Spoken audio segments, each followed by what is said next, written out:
Assalamualaikum warahmatullahi wabarakatuh. Raditu billahi robba wa bil islami dina wa bi Muhammadin nabiyya wa rasulan. Rabbi shrah li sadri wa yassir li amri wahlul 'uqdatam min lisani yafqahu qawli. Pada pertemuan kali ini saya akan membahas model pengembangan kurikulum.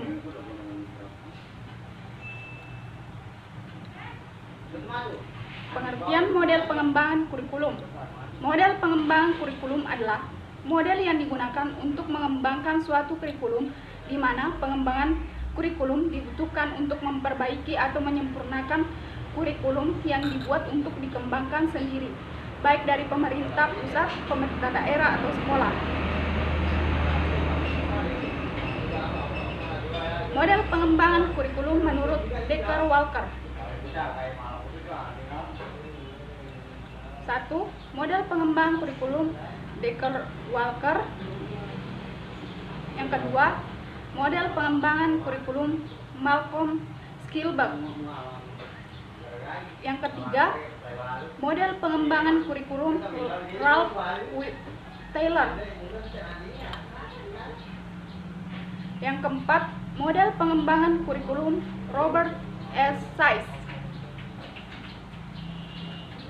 Model pengembangan kurikulum menurut Dekker-Walker. Fase pertama, Walker mempunyai argumen bahwa pernyataan platform diorganisasikan oleh para pengembang kurikulum dan pernyataan tersebut berisi serangkaian ide, profesi, dan pilihan pendapat, keyakinan, dan nilai-nilai yang dimiliki kurikulum. Yang kedua, fase kedua, pengembangan kurikulum tidak memulai tugas dan keadaan kosong, a blank state. Nilai-nilai konsepsi dan pengembangan kurikulum sebagai mengidentifikasikan adanya kesukaan dan perilaku sebagai dasar platform yang mengembangkan kurikulum. Yang ketiga, fase ketiga, ketika interaksi di antara individu dimulai, mereka kemudian memasuki fase pertimbangan yang mendalam.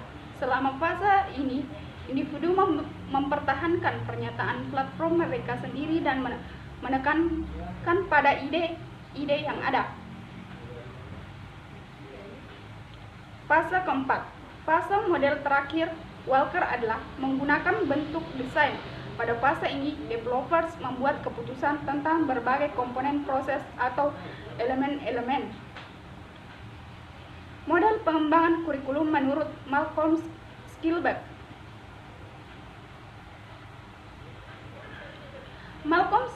Malcolm Skilbeck, Direktur Pusat Pengembangan Kurikulum Australia, mengembangkan suatu interaksi alternatif atau model dinamis bagi model proses kurikulum.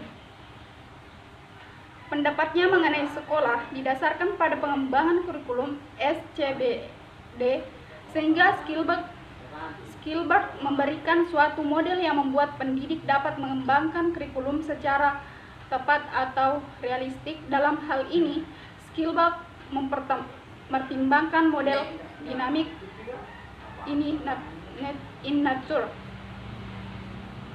Model dinamik atau interaktif menetapkan pengembangan kurikulum harus mendahulukan suatu elemen kurikulum dan memulainya dengan suatu dari urutan yang telah ditentukan dan dianjurkan oleh model rasional.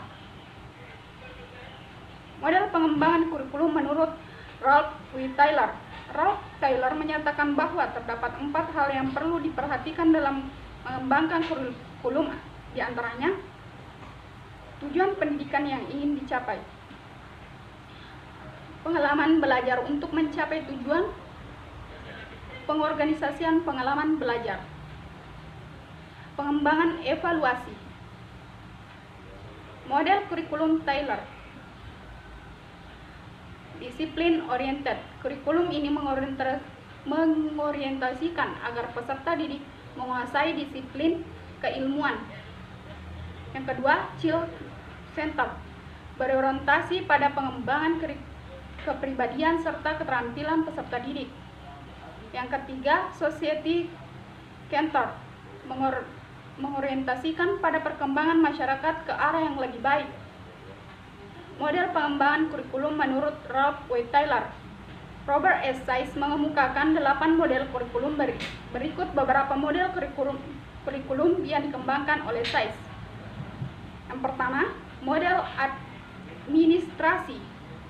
Yang kedua, model grassroots. Yang ketiga, model terbalik. Yang keempat, model pemecahan masalah.